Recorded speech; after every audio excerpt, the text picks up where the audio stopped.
patterns. So, from cheerful and organized, si Maria daw, quiet na laspag na si Maria, no? Pati, niya na siya yung mga errors, sige nagkalate, niya, changes in physical appearance, no? Kasi nga, kasi araw galit ni si Maria, niya kapag nag-walk sulod, no? Yung ana.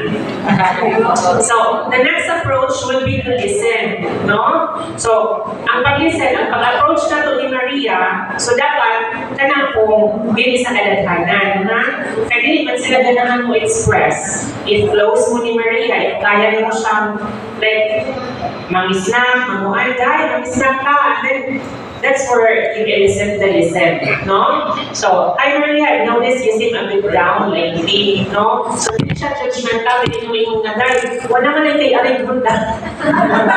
So, hindi ko na ha? No? When you approach, dahil mo naman ka ng buwan, sa may problema, kay ako nabantayan, mali, na naging kalib, yung kalib, harap yung pagkabibus buwan ha, sa trabaho, no? So, is everything okay? Then listen without trying to fix. At ako i-mention din na trying to fix and give advice. So, no advices. And then link. No, finally, connecting to support.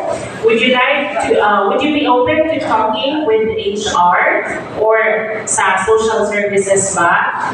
Para makaibawa kung sa imong options sa problema. No? Kung kasi nag-resolve si Maria, na problema siya o kwarta. Yung nana, no? So, connecting o municipal MHO or kinsa resources din sa inyong LGU or sa inyong pamilya or sa eskwelahan.